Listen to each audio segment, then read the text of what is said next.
आजकल तीसरे चौथे दर्जे के लोग राष्ट्रपति और राजा की वेशभूषा में घूम रहे हैं, किंतु उनका कार्य नागरिकों का धन लूटना तथा गायों की हत्या करना है।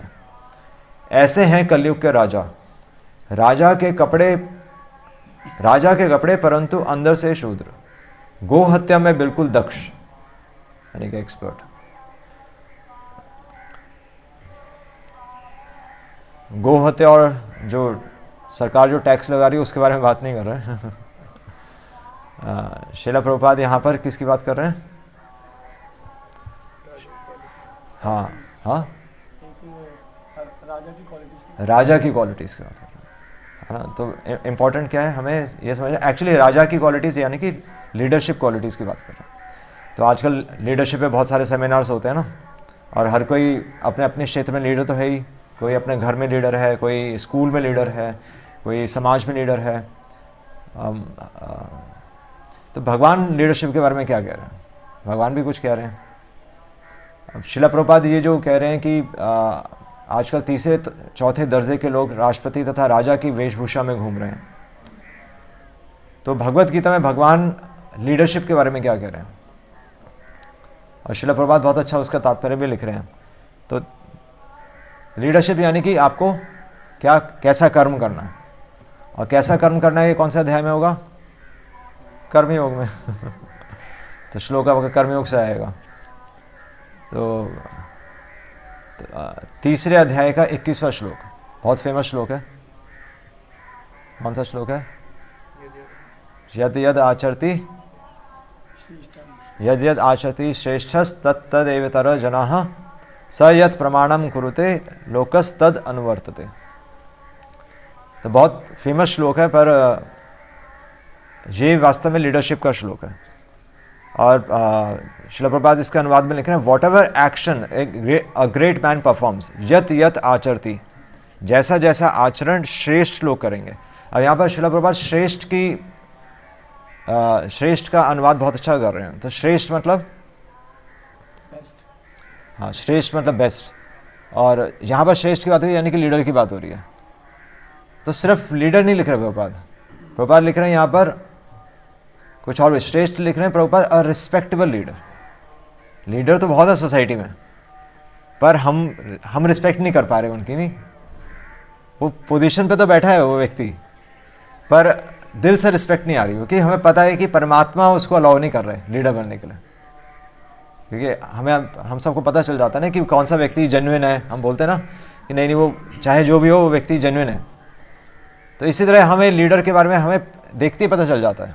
आप किसी का नाम लेंगे, आज की तारीख में किसी का नाम लेंगे तो इमीडिएटली आपके माइंड में एक पिक्चर बन जाएगी, और फिर वहाँ से हमें पता है कि वो व्यक्ति, क्योंकि उसका आधार आज की तारीख में उसका आधार क्या है? स्वार्थ। इसलिए पॉलिटिक्स एक गंदा शब्द हो गया। पर वैसे पॉलिटिक्स अगर देखा जाए तो प्रभुपाद यहाँ पर बार बार प्रभुपाद भागवतम में कह रहे हैं, प्रभुपाद अपने लेक्चर्स में बार बार कह रहे हैं कि वैसे तो आजकल गणतंत्र है, पर राजतंत्र जो है मोनार्की बेस्ट सिस्टम है। तो गणतंत्र क्या है? डेमोक्रेसी। प्रभुपाद कह रहे हैं डेमोक्रेसी क्या है? डिमोक्रेसी। डेमोक्रेसी मतलब असुर।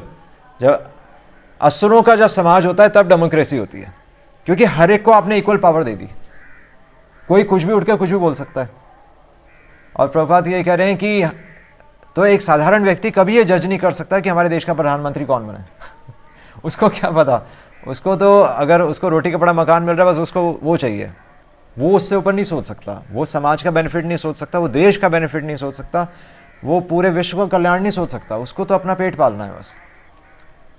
पर प्रभुपाद कह रहे हैं कि इसलिए जो पहले अब तक मतलब जो हमारी जो इंडस्ट्रियल रेवोल्यूशन से पहले जितनी भी जो सरकारें थीं, जितनी भी गवर्नमेंट्स थीं, वो राजतंत्र थी। ज़्यादातर राजतंत्री। आज की तारीख में भी 41 ऐसी कंट्रीज़ हैं जिसमें मोनार्की चल रही है, जिसमें राजतंत्र चल रहा है।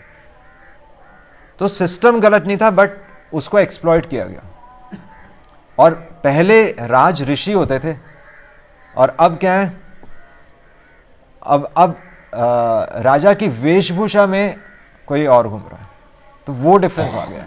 तो इसलिए प्रभुपाद कह रहे हैं कि वैसे तो गणतंत्र की जगह राजतंत्र ही होना चाहिए था, और राजा राज ऋषि होता है।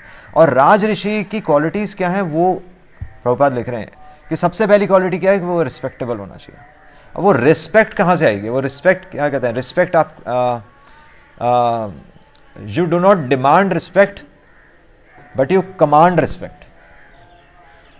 ऐसी शिला प्रभुपाद लिख रहे हैं कि जैसे आजकल समाज में लोग कहते हैं कि स्त्री को रिस्पेक्ट दो, बोलते हैं नहीं बोलते हैं। प्रभुपाद लिख रहे हैं कि स्त्री के लिए भी लिख रहे हैं कि पहले हमारी सभ्यता ये थी कि एक स्त्री मतलब वो अपनी प्रेजेंस से ही रिस्पेक्ट आती थी, मतलब वो अपने आप को ऐसे प्रेजेंट करती थी कि रिस्पेक्ट अपने आप आती थी। इसी तरह पहले के नेता ऐसे थे कि उनको देखते ही रिस्पेक्ट आता। इसलिए सबसे फेमस तो राजा कौन हो? युधिष्ठिर महाराज। भागवतम में युधिष्ठिर महाराज के बारे में आ रहा है कि युधिष्ठिर महाराज के समय वर्षा ऋतु भी बिल्कुल नियमित होती थी, मतलब वर्षा तक, मतलब हम सोच सकते हैं कि वर्षा भी एक राजा के आचरण से कंट्रोल में आ रही है।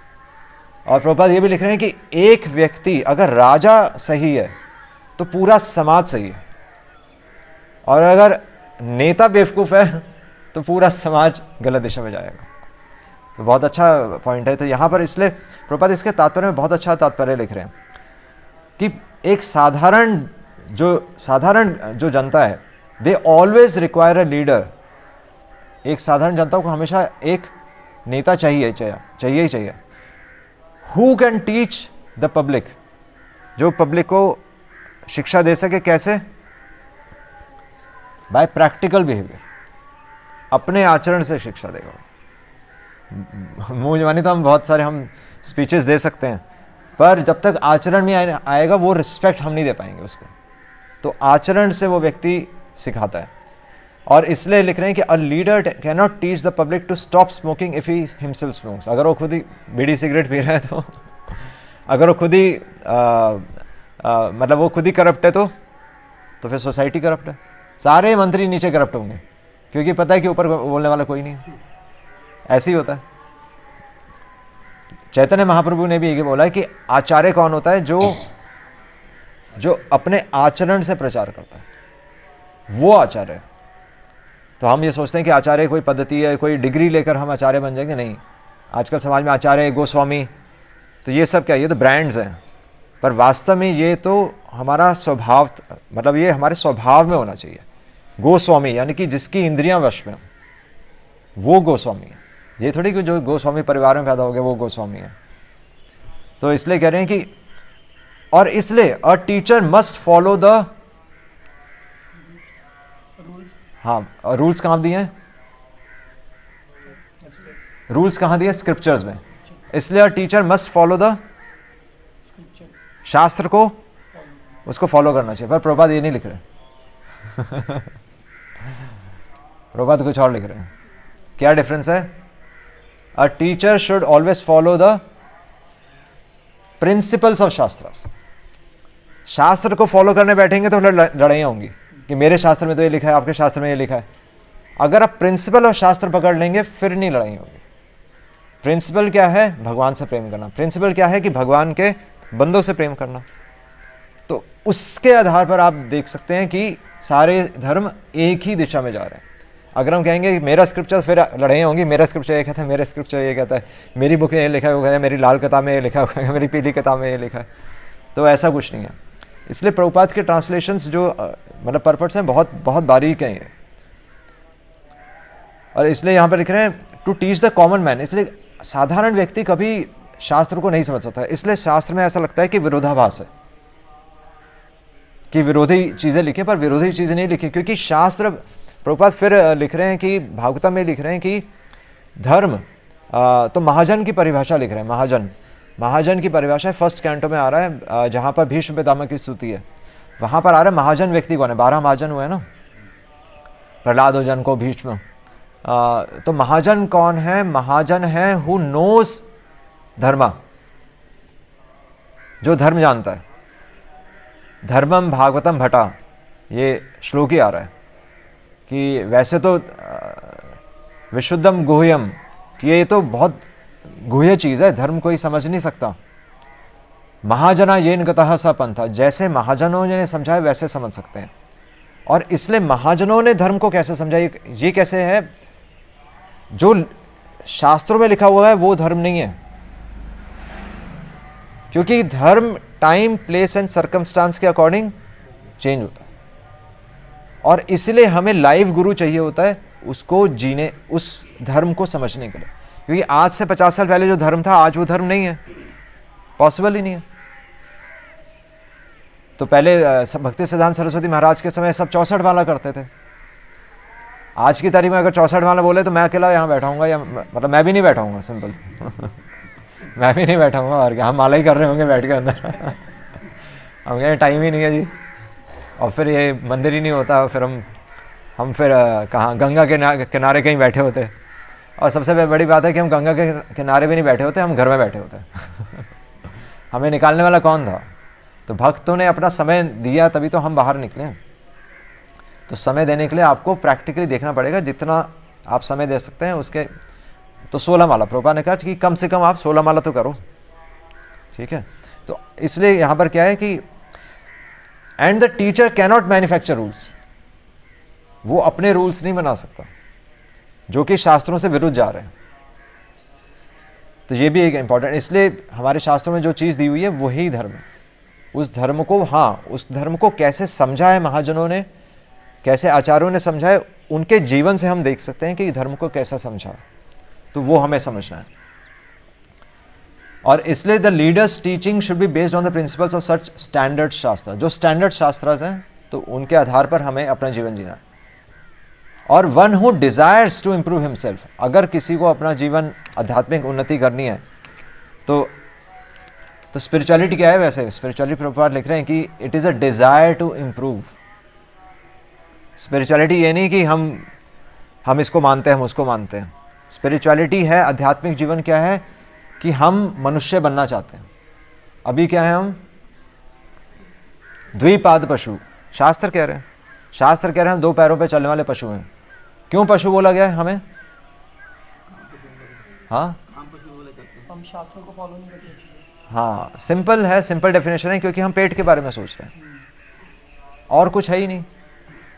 इतना मेहनत क्यों कर रहे हैं? सिर्फ और सिर्फ पेट, और पेट को भी इतना नहीं चाहिए, हम पेट को ऐसे ही बदनाम कर रहे हैं, जीवा को चाहिए। क्योंकि प्रभुपाद ये भी लिख रहे हैं कि आज के समय में हमारी आयु कम क्यों हो रही है? क्योंकि हम गलत समय पर गलत चीज़ खा रहे हैं। खाने की कमी नहीं है, खाने की कमी से कोई नहीं मर रहा, ज़्यादा खाने की वजह से मर रहे हैं तो इसलिए लिख रहे हैं कि भागवतम भी ये कहती है कि one should follow in the footsteps of great devotees. इसलिए बोला गया है कि महाजना येन गतः स पंथा, उनके जीवन से सीखो कि हमें कितना ज़रूरत है, हमें कितनी जीवन में ज़रूरत है हमें नहीं पता चलेगा। क्योंकि हम तो साधारण लोग हैं, साधारण लोग द्विपाद पशु। एक पशु अपने बारे में क्या सही है क्या गलत है नहीं सोच सकता, पर अगर पशु एक स्वामी को एक्सेप्ट कर ले, उसका मास्टर बता सकता है कि उसे कितना चाहिए। इनफैक्ट जब गाय को बच्चा देने वाली होती है, बच्चा देने वाली नहीं होती, जब गाय को प्रेग्नेंट कराया जाता है तो इनफैक्ट उसका खाना बंद कर दिया जाता है ऐसा हमें लगेगा कि गाय में ताकत होनी चाहिए, बच्चा होना है, उसको ताकतवर बनाओ, पर नहीं, गाय को जब बच्चा करने के लिए तैयार किया जाता है तो उसको कम खाना दिया जाता है, उल्टा है। तो मतलब हमारे जो जीने के सिद्धांत हैं वो अलग चलते हैं। इसलिए मतलब साइंस भी ये जानती है, साइंस ये समझ रही है, साइंस भी इसको सपोर्ट करती है। तो अगर हम फास्टिंग करते हैं तो हमारे शरीर में तो कीटोन्स प्रोड्यूस होते हैं, एक कीटोन्स है, और कीटोन्स हमारे ब्रेन के लिए ग्लूकोज है। अगर आप ग्लूकोज लेंगे तो नींद आएगी, उल्टा है। अगर खाने की चीज़ लेंगे, जैसे पराठा खा के नींद आती है, आप और हलवा खा लो, क्या है, पूड़ी छोले खा लो, ये सब क्या है, खाते ही लस्सी पी लो तो क्या है, सो जाओ फिर सीधा 3 घंटे बाद उठो। तो इसलिए सारे संत फास्टिंग करते थे। फास्टिंग मतलब ऐसा नहीं कि नहीं खाते थे, तो उसको बोलते हैं लंघन होता है कि जितनी ज़रूरत है उतना लो, वो आपकी बॉडी बता देगी कि आपको कितनी ज़रूरत है। तो अगर पेट बाहर निकल रहा है तो कम खाओगे, मैंने बॉडी तो बताएगी है, और कौन बताएगा? तो पड़ोसी आगे थोड़ी बताएगा कि आपका पेट बाहर निकल रहा है। तो सिंपल सी बात है। तो इसलिए शास्त्र हमें हेल्प करने के लिए, शास्त्र हमें हेल्प करने के लिए और पशु चेतना से ऊपर उठाने के लिए, और इसलिए आध्यात्मिक जीवन हमें मनुष्य बनाने के लिए, इसलिए मनु संहिता बोला गया है। मनुष्यों की जो बुक है उसको मनु संहिता बोला गया है। तो बहुत बड़ा साइंस है इसके पीछे।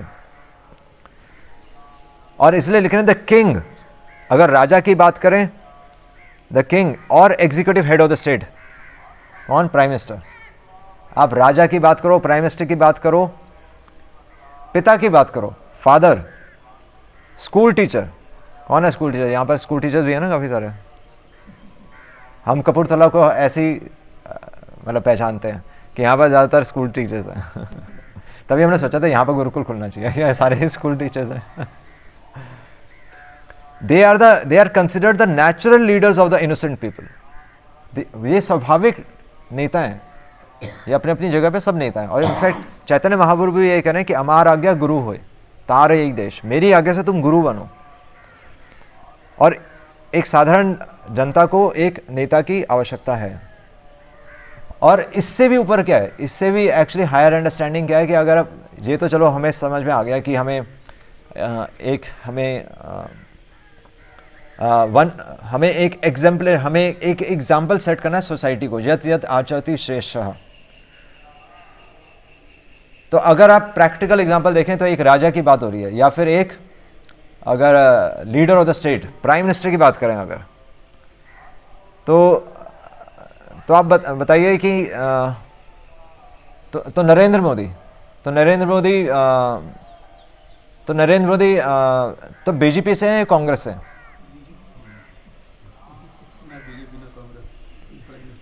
यस। तो नरेंद्र मोदी ना बीजेपी से है ना कांग्रेस से। नरेंद्र मोदी आज नरेंद्र मोदी क्यों है? क्योंकि वो धर्म को फॉलो कर, मतलब धर्म की एक झलक है। मतलब एक हमें एक ब्रह्मचर्य तो है ही ना, एक ब्रह्मचर्य है, एक तपस्या है, जो कि आजकल के नेताओं में देखने के लिए नहीं मिलती। और इसलिए जो रिस्पेक्ट आप प्राइम मिनिस्टर को, नरेंद्र मोदी को, आप ऐसे नहीं सोचते कि वो बीजेपी के हैं इसलिए मैं उनको लाइक कर रहा हूँ, है ना? वो थॉट नहीं आ रहा आपको, नहीं आ रहा ना। वो जो पॉलिटिशियंस के सुनते ही कि वो जो एक द्वेष होता है, नहीं वो मतलब हम उसको क्यों फॉलो करें। पर अगर कोई व्यक्ति धर्म फॉलो कर रहा है तो व्यक्ति क्या आपके अंदर द्वेष खत्म हो जाएगा। और इसलिए वो प्राइम मिनिस्टर रह पा रहे हैं। वो इसलिए प्राइम मिनिस्टर नहीं है क्योंकि वो बीजेपी में, क्योंकि बीजेपी के तो कितने नेता हो गए। अगर बीजेपी पावरफुल होती तो ये तो पहले भी हो चुका होता। आज भारत क्यों टिका हुआ है? मतलब श्रीलंका डूब रही है, पाकिस्तान डूब रहा है, सब देश डूब रहे हैं, पर भारत फिर भी अपनी जगह बनाए हुआ है, क्योंकि धर्म अभी भी यहां पर है। क्योंकि नेता अगर धर्म को फॉलो करें तो वो फेमस होगा। और इसलिए यहां पर आ रहा है कि one who can teach the public by practical behaviour. और इससे क्या समझ में आता है? अपने आचरण से हमें सोसाइटी को दिखाना है कि लीडरशिप कैसे है। इससे ये समझ में आता है, बात सही है, वो बात सही है कि हमें अपने आचरण से दिखाना है। इससे भी इंपॉर्टेंट चीज़ है कि ये समझना कि जो व्यक्ति धर्म फॉलो करेगा भगवान उसको अपना आप उठा देंगे। जो व्यक्ति ऑस्टेरिटी करेगा, है ना, तो आप ऑटोमेटिकली उसको लाइक करने लग जाएंगे। और ऐसे नेता राज ऋषि होते हैं। ऐसे नेता किसी पॉलिटिकल पार्टी को बिलोंग नहीं करते। और इसीलिए आप कह सकते हैं कि ठीक है, नरेंद्र मोदी मोटिवेशनल स्पीकर है, वो स्पीच बहुत अच्छी देते हैं इसलिए वो प्राइम मिनिस्टर हैं। ऐसा नहीं, आजकल मोटिवेशनल स्पीकर्स भी तो हैं। तो नरेंद्र मोदी मोटिवेशनल स्पीकर क्यों नहीं है? वो भी हो सकता है, मोटिवेशनल स्पीकर तो हैं। क्योंकि मोटिवेशनल स्पीकर्स धर्म के बारे में नहीं बोलते, वो आपको वैसे पफ टफ कर देंगे, वो आपको वैसे चढ़ा देंगे तारीफ कर करके कि यू कैन डू इट, तुम कर सकते हो, देखो इसने किया इसने किया इसने किया, तुम भी कर सकते हो। पर वो नहीं कर पाएगा वो व्यक्ति, चाहे आप पूरे स्टेडियम में बैठे हों, चाहे आप 10,000 लोगों के बीच में बैठे हों, आप नहीं कर पाओगे जब तक आप धर्म को फॉलो नहीं करोगे। और इसलिए हर कोई मोटिवेशनल स्पीकर, इसलिए मोटिवेशनल स्पीकर पूरा जीवन मोटिवेशनल स्पीकर ही रहेगा, वो कभी राजा नहीं बन सकता, वो कभी राज ऋषि नहीं बन सकता, क्योंकि वो लोगों को धर्म के आत्मा के स्तर पे नहीं उठा रहा। मतलब बहुत इंपॉर्टेंट इसमें मैसेज है कि अगर हम किसी को आत्मा के स्तर पे उठा दें, इसलिए अर्जुन वो काम कर गया जो कोई नहीं कर सकता था। अर्जुन ने अपने दादा पे तीर चला दिया, अपने गुरु पे तीर चला दिया। जो व्यक्ति रिस्पेक्ट करता है अपने गुरु की, जो कि कल रिस्पेक्ट कर रहा था, आज उसको अपने गुरु पे तीर चलाने के लिए बोला जा रहा है। बड़े इम्पॉसिबल, भीष्म पितामह पे तीर चलाना इम्पॉसिबल है, इम्पॉसिबल है। अर्जुन ने इम्पॉसिबल करके दिखा दिया। वो किस लिए पॉसिबल हुआ? क्योंकि स्वयं भगवान ने ही उसको आत्मा का ज्ञान दिया। आत्मा के ज्ञान से आप, राजा हरिश्चंद्र धर्म, युधिष्ठिर महाराज धर्म, ये सब लोग फेमस क्यों हैं? प्रहलाद महाराज, जनको, भीष्म पितामह, ये सब धर्म को फॉलो करके फेमस हुए। और इसलिए अगर हम बच्चों को धर्म सिखा दें, मतलब आजकल तो थोड़ा गलत दृष्टि से उसको प्रस्तुत किया जाता है कि सैफ्रनाइजेशन, वो थोड़ा वो एक अच्छा टर्म नहीं है, क्योंकि वो एक हमें लगता है कि एक पॉलिटिकल पार्टी को बिलोंग करता है सैफ्रनाइजेशन। पर सैफरन मतलब क्या है? सैफरन मतलब त्याग, सैफरन मतलब फायर, सैफरन मतलब फायर है, सैफरन मतलब कोई पॉलिटिकल पार्टी नहीं है। और इसलिए आप देखेंगे कि मैं ये सोच ही रहा था कि सूर्यदेव को बोला जाता है ना कि हेल्थ के लिए, अगर किसी की हेल्थ खराब हो रही है तो सूर्यदेव उसके डीटी हैं कि आपकी हेल्थ खराब है। तो ऐसा क्यों है? क्योंकि अपने तेज से वो उसकी प्रॉब्लम्स ठीक करते हैं। थोड़ा सा मिस हो गया, फर्स्ट पार्ट ठीक था, सेकंड पार्ट गलत है। सूर्यदेव हमारी हेल्थ कैसे ठीक करेंगे? अभी पूरा लेक्चर ही वही है। अपने आचरण से तो क्या आचरण है उनका?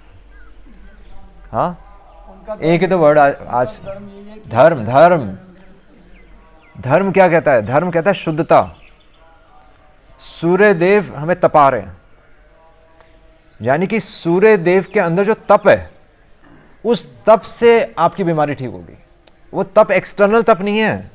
मतलब हम ये नहीं सोचते कि सूर्य के आगे खड़े हो जाएंगे तो हम प्योर हो जाएंगे, वो चीज़ नहीं है। आपके जीवन में जितना तप होगा, आप उतने प्योर होते जाएंगे, और प्योर होते जाएंगे यानी पाप खत्म हो रहे हैं, और पाप खत्म हो रहे हैं यानी बीमारी खत्म हो रही है। ये भागवतम कह रही है, ये भागवतम का श्लोक ही है कि प्रारब्ध कूटम बीजम। ये क्या है? प्रारब्ध अप्रारब्ध। अप्रारब्ध, प्रारब्ध क्या है? हमारे जो पाप, प्रारब्ध वो पाप हैं जो कि फलित हो चुके हैं, और वो क्या है? पाप, मतलब बीमारी।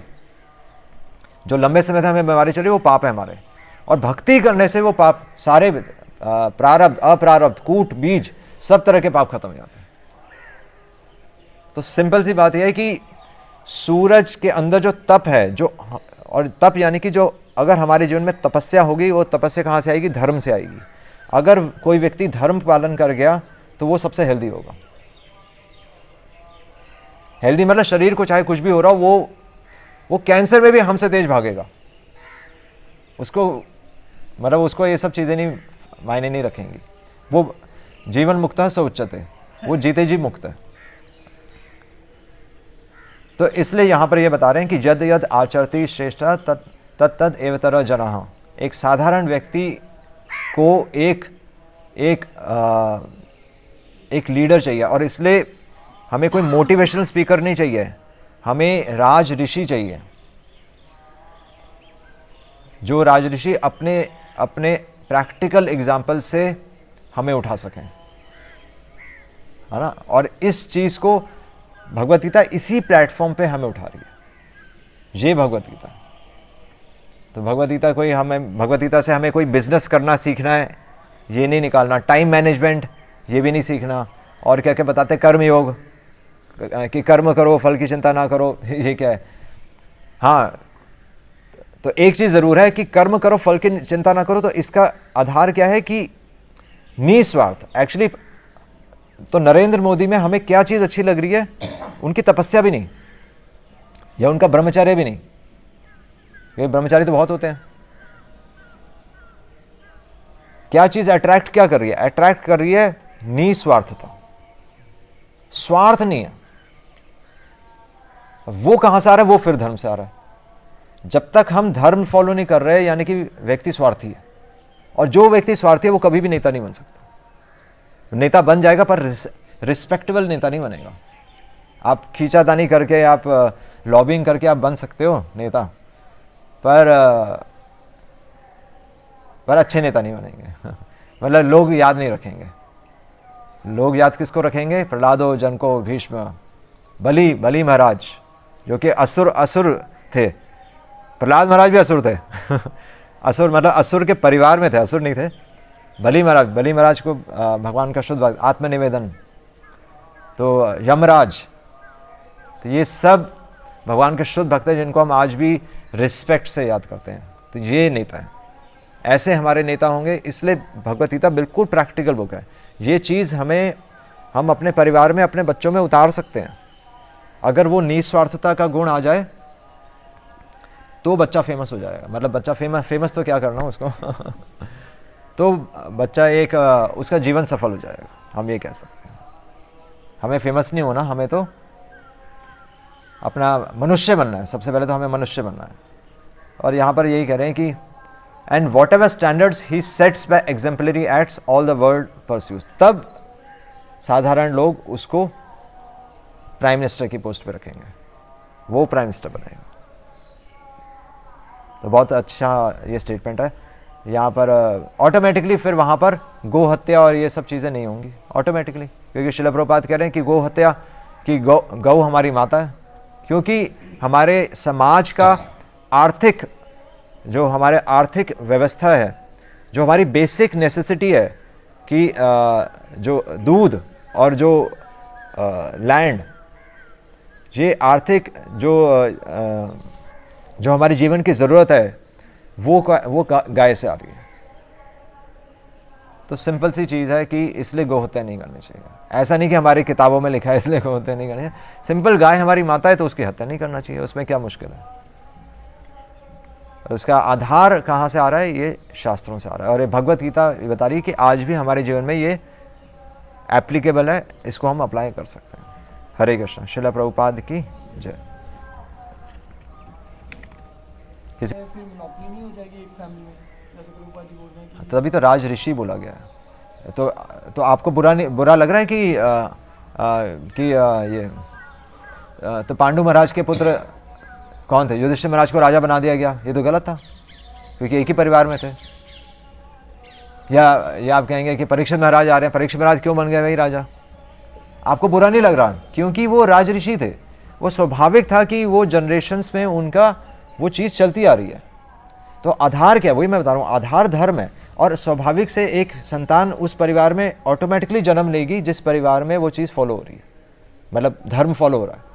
तो उस परिवार में एक पायस सोल ही पैदा होगा। हम कहते तो हैं, प्रभुपाद भी कह रहे हैं, शुचि नाम श्रीमताम गे है, कि अगर हम भक्ति करते करते अगर हम अपने पथ से भ्रष्ट भी हो गए इस जन्म में, तो हमारा अगला जन्म उस परिवार में होगा जो कि ऐश्वर्य से पूर्ण होगा और एक वैष्णव परिवार में होगा। तो अगर हम धर्म फॉलो करेंगे तो ऑटोमेटिकली ये चीज़ें अपने आप लाइन में आ जाएंगी। आज वो व्यवस्था बिगड़ गई है क्योंकि नेता हमें गलत लीड कर रहे हैं। और नेता गलत लीड क्यों कर रहे हैं? क्योंकि वो धर्म फॉलो नहीं कर रहे, वो सैफ्रनाइजेशन पे आ गए। वो सैफ्रनाइजेशन नहीं चाहिए हमें प्रिंसिपल और शास्त्र लेना। तभी आप सबको पूरा, तभी बोलते हैं ना कि वर्ल्ड हार्मनी, जो कम्युनल हार्मनी है वो उसी से आएगी। धर्म, जो धर्म का प्रिंसिपल समझ गया, तो ये आंसर है उसका। तो इसलिए अगर वो परिवार में चलता भी है तो ये शुरुआत से जो चीज़ पहले से चली आ रही थी उसमें कोई ना कोई बात तो होगी, पर वो अब भ्रष्ट हो गई है बस। पर ओरिजिनली देखा जाए तो एक मतलब अगर आप नरेंद्र मोदी को देखते हैं तो एक सेंस ऑफ सिक्योरिटी आती है ना, आपको पता है कि वो व्यक्ति गलत नहीं करेगा। एक वो फीलिंग आती है ना, वो कैसे आ रही है, वो निस्वार्थता से, वो धर्म से आ रही है। तो अगर वो क्वालिटी सब में होगा तो फिर नेता कभी भी हमें गलत लीड नहीं करेगा। तो इसलिए ना हम बीजेपी के साथ है, ना हम कांग्रेस के साथ है, हम किसके साथ है, हम भगवत गीता के साथ है। ये भगवत गीता जो फॉलो करेगा तो वो हमारा नेता है, जो धर्म फॉलो करेगा वो हमारा नेता है, जो तपस्या करेगा और जो निस्वार्थ है, जो निस्वार्थता को ऊपर रखेगा वो हमारा नेता है। हरे कृष्ण। श्रील प्रभुपाद की जय।